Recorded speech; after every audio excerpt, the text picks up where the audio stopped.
بسم اللہ الرحمن الرحیم۔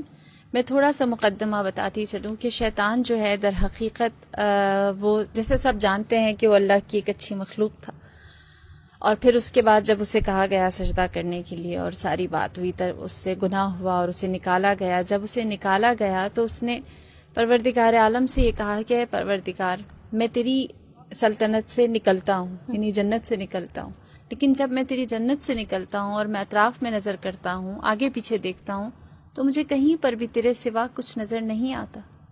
اگر زمین بھی ہے تو تیری ہے، اب میں جاؤں تو کہاں جاؤں؟ تو اس وقت اس نے سب سے پہلے مکان کا سوال کیا کہ میں رہوں گا کہاں پہ؟ تو کہا یہ گیا، جواب یہ آیا کہ جس جگہ پر بھی گناہ ہوگا وہ تیرا مکان ہوگا۔ تو اس نے کہا اچھا میرے لیے خوراک کیا ہوگی، میں کھاؤں گا کیا؟ تو جواب یہ آیا جو بھی غذا، جو بھی لقمہ بغیر بسم اللہ کے بنی آدم اپنے دہن میں ڈالیں گے وہ تیری خوراک ہوگی، لہٰذا بغیر بسم اللہ کی جتنی بھی خوراک ہمارے منہ میں جاتی ہے اس میں شیطان شریک ہوتا ہے۔ پھر اس کے بعد اس نے کہا اچھا اگر مجھے پیاس لگے تو میں کیا پیوں؟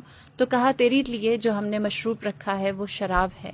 پھر اس نے سوال کیا اور کہا کہ تو نے انسان کے لیے کتاب اتاری ہے، مجھے بھی کوئی کتاب دے۔ ان کے لیے قرآن ہے، زبور ہے، انجیل ہے، تورات ہے۔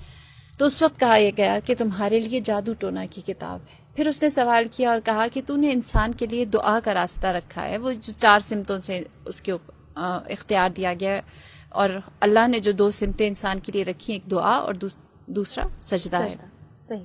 تو ان کو ہتھیار دیا ہے دعا کا اور سجدے کا، مجھے بھی ہتھیار چاہیے۔ تو اس وقت یہ جواب دیا گیا کہ تمہارے لیے سب سے زیادہ مضبوط ہتھیار عورت ہے، جس کے ذریعے تم انسان کو، بنی آدم کو، اولاد آدم کو گمراہ کر سکو گے، لہٰذا اس کو بہت اختیار دے کر زمین پر بھیجا گیا۔ اور پھر یہ کہا گیا جسے ماریہ نے بھی اشارہ کیا، اس نے کہا کہ میں چاہتا ہوں خدایا، میں نے تیری اتنا عرصہ عبادت کی ہے، 40,000 سال زمین پر کی، 40,000 سال آسمان پر کی، 40,000 سال پہلے آسمان پر کی، اور اسی طرح پورا لمبا سلسلہ ہے، 7 آسمانوں پر اس نے اللہ کی عبادت کی، میں نے اتنی عبادت کی، مجھے اس کی جزا کیا ملے گی؟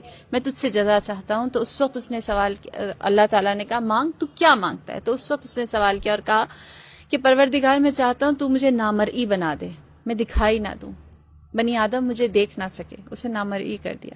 پھر اس نے کہا کہ مجھے اس بات کا اختیار دے کہ میں جو انسان کے ذہن میں خیالات خطور کرتے ہیں اس میں وسوسہ ڈال سکوں، لہٰذا اسے یہ اختیار بھی دے دیا گیا۔ پھر اس نے کہا کہ پروردگار مجھے یہ اختیار دے کہ میں انسان کے خون میں روان ہو جاؤں۔ بس اس سے کہا گیا تیرے اعمال کی جزا یہ ہے کہ انسان کے خون میں رواں ہو جائے۔ پھر اس کے بعد اس نے سوال کیا اور کہا کہ مجھے آخری اختیار یہ چاہیے ہے کہ انسان کے اوپر جب قبض روح کی جائے گی اس وقت مجھے اجازت دے کہ میں وقت آخر انسان کی قبض روح کے وقت اس پر آؤں اور اس سے وہ چیز منواؤں جو میں منوانا چاہتا ہوں۔ لہٰذا شیطان کو یہ اختیار بھی دیا گیا۔ رہی بات کہ کیوں یہ اختیار دیا گیا، وہ عبادت جو اس نے اتنا عرصہ اللہ کی تھی اس کی جزا کے طور